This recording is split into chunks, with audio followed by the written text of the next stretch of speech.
Racing is everywhere in Big Butte. Show them how it's done. Whoa! Touch the sky! That was awesome! Weaving in and out of the great stone monuments, surging along the dazzling waterways, and tearing up the town with friendly competition. You're on fire, Hotshot! Dang it! Thanks to you, blockheads, I actually have to try this time! Oh, I'm going to smash you good for no apparent reason! You really think you can beat me?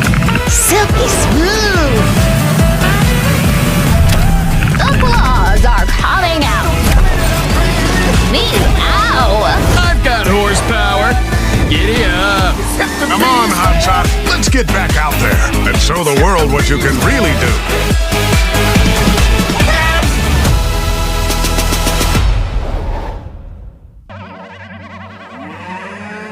We're here with Lego 2K Drive. Now, Brian and I covered this when it came out a few months ago back, and we were interested and heard some good things, but now that it's on Game Pass, figured I'd check it out. Driving games are always peculiar, so I always wanted to know where this one really fell. Was it more of an arcade? Was it more of a sim? Was it more of a kart racer? So I was very curious to try this one out, and especially in general, the Lego games, regardless of the developer, have been pretty fun to play. Now, this is obviously, to my understanding, the first Lego racing game. So I was very curious, even more so compared to what the Traveler's Tale games with all the superheroes and Star Wars and whatnot. It set a very good precedent for this game to follow behind. So it's very interested to see. And so far with the story mode, it seems fun. I like the Lego games in general because they are typically very easy to get into for players of all ages and skill sets. And there is a whimsicalness to them. I think a lot of that precedent was really set forth in the Lego Traveler's Tale games, but also the Lego movies as well have been or were very good at establishing a whimsical sort of environment or universe for these Lego games. So I am actually running this on the Xbox Series, not Series X, Xbox One. And this is running natively, not from the cloud. They also have editions on the PS4, 5, as well as the Switch. Now, one of the things I don't like about 2K is that they bundle the last gen edition and the current gen edition together to make you pay for the complete $70 package. I think there's a charm just about these Lego games, and even with this, just the story trailer, I guess the story setup, it's just, it breeds fun. And now we're into the game. The handling was a bit more precise than I thought. Okay, I love how you change vehicles. In this case, you'll see more of that coming soon, but when you go off-road, you change into that ATV. And when you go back on the road, you change into your roadster. I thought it was very cool, but even more so, it's a great use of the whole Lego block building mechanic. That's just really cool, and you're handling changes with the change in terrain as well. So again, I thought that was just a really different take on the racing genre. Now, I've seen something else like that in the Sonic Team Racing, but in this case it's changing from water to air to sea, where you change to different types of vehicles, but not on land. Like land, you're in the same vehicle, so you don't have that changing from your roadster to an off-road style vehicle. Again, very unique touch. I really like that. Graphically speaking, again, I'm running on the Xbox One, so it's not as if I am looking to have the highest fidelity of graphics, but even just playing it, thought it was really cool. Thought the graphics were really adequate. I don't expect a Lego game in general to push graphical fidelity on any system, but it's a really fun game to look at and play. And here we're going through the tutorial stage with Scud, or Stud. Is it Stud? Scud? I know Scud's something totally different. Not like Chud though. Chud is definitely something totally different, and that's something I would not expect to find in a Lego game. But of course, it would be kind of a cool Easter egg to find a Chud in a sewer or something, like going through tunnels. So here we're picking out characters, and I didn't really want to explore too much into the actual character creation. I just chose your nondescript racer. For some reason, it reminds me of the old 80s movie. What was the one with Charlie Sheen? Why do I forget that movie? It's like such a cool movie, but it'll come back to me eventually.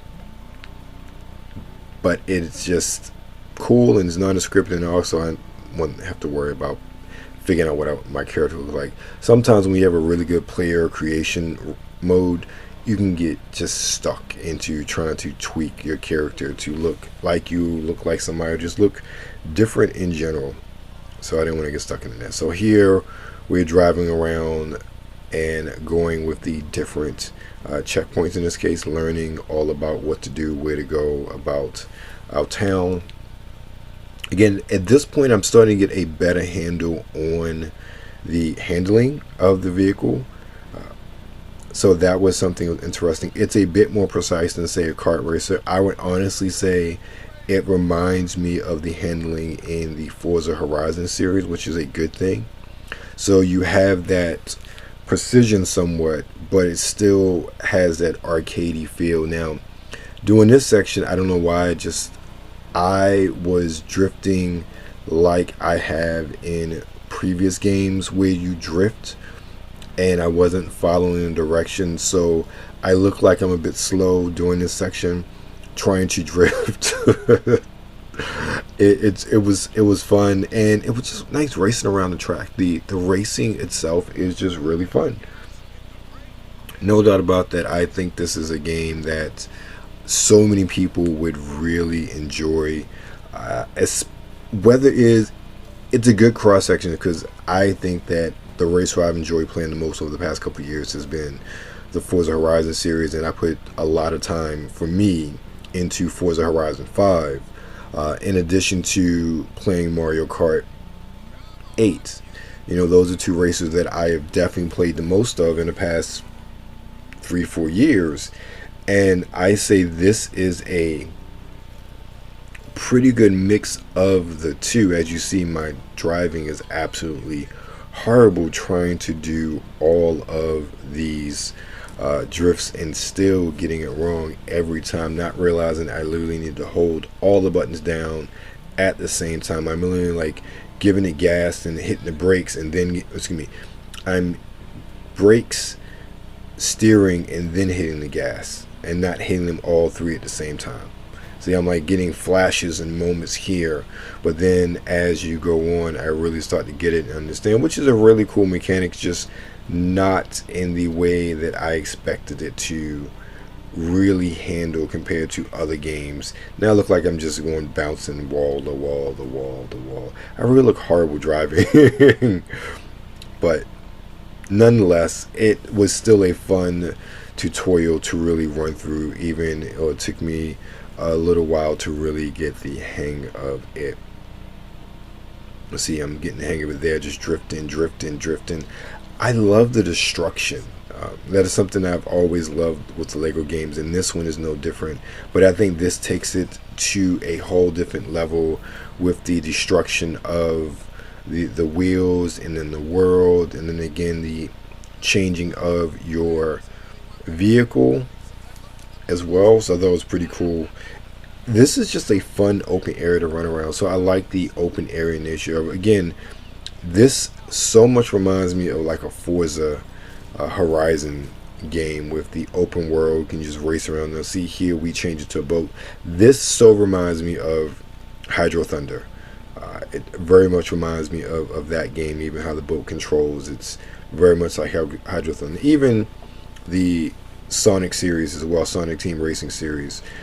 Same thing happens. You go into the water boat. Now this, for some reason, took me a minute to really get to the point where my mentor was, so we can get to the next section, which is aka a race with him. So I'm just really going around here trying to figure it out, and I get over, and for some reason I guess I didn't see him because I just wanted to run into all the people. Like that was so fun, just running into people. Yeah, I wasn't paying attention whatsoever. And here I go again. I don't know, for whatever reason I was thinking that I need to drive up to the top of the tower, which doesn't make sense in retrospect, but that's what I thought. So to some degree it wasn't that clear to me. Here I am again, a little reset there. I'm back in the open road, off-roading in the ATV, going through the grass, and now I'm heading back to the tower. It took me a minute to figure this out too. I will say, at least for me, some of the instructions weren't 100% clear, maybe 80%. Well, I was just having a slow day when I was playing this. I think it's probably I was having a slow day when I was playing this. But it's just really fun to play through. I can't stop talking about how fun the game was, just to play through and race around until we got to the first race. And again, it very much reminds me of almost like a Lego version of Forza Horizon with some Mario Kart or kart racing in general mixed in, and you'll see more of that aspect of the game once we start the race here shortly.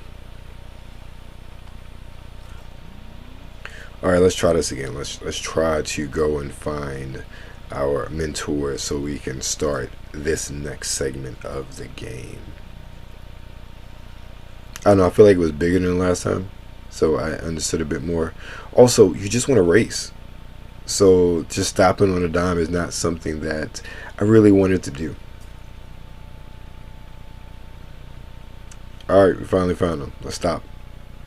I do feel like maybe the circle surrounding them could be a bit larger, a la Crazy Taxi, because I think that would make it easier to see as you're racing around it. Yes, you see the little icon over top of them, but having that circle be a lot wider, especially considering you don't have to stop directly in a circle, would have been better as far as a design decision, as far as I'm concerned, in my opinion.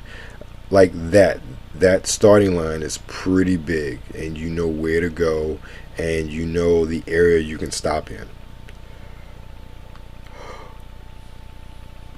It's been a long day. Come on, Starster. I will say the loading screens were a bit long, and earlier I cut out some of the loading screen. I didn't do it this time, so you can really get an understanding. At least, again, it's the Xbox One. I would assume loading screens on the current generation systems, PS5, as well as Xbox Series, will be a lot faster because they use SSDs and not standard hard drives. So we are going up against Clutch Racington, and he's really handicapping us by racing in that little jalopy.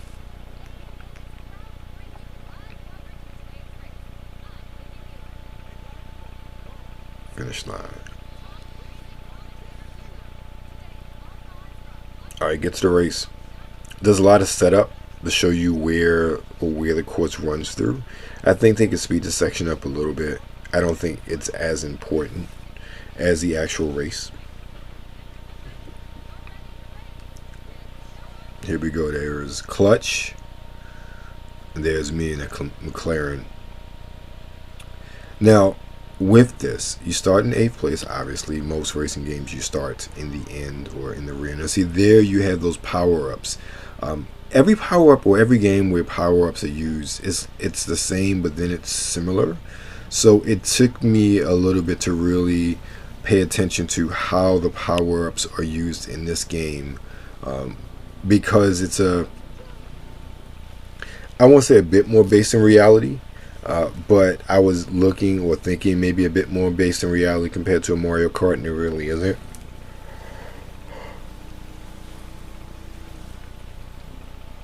So you got your speed boost. I still don't figure out what that ghost is. If that ghost is a power-up, I think it is.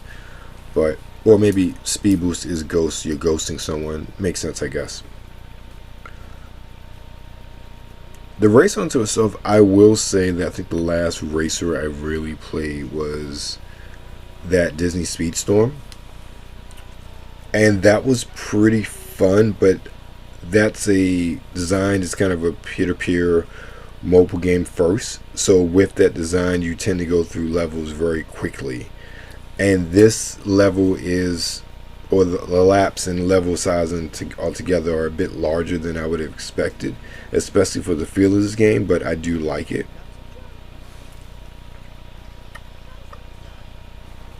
I think that I am just, see, here we have the web, and that's very reminiscent of the inky ink blot. Is it inky? Squiddy, ink blot on Mario Kart, which was, which hard to navigate. But it was nice that you could hit Y and, you know, speed up the getting it off and wiping it off you. So again, here I am. Race just about done. I am in first place. It went very quickly and a lot faster than I thought, but still, I think it could have been, I know I was expecting it to be shorter, and maybe it's because of Speedstorm, but I thought the race length was pretty decent. It gives you a good chance to get a handle on the game, understand how to race, as well as I'm wondering, does it purposely have you win or beat Clutch? Alright, I won. So it seems like the more races you win, the more checkered flags you get, the more checkered flags, the more unlockables you can get, and I beat Clutch. So now you see all my prizes, and I think that's going to be it. It's been fun.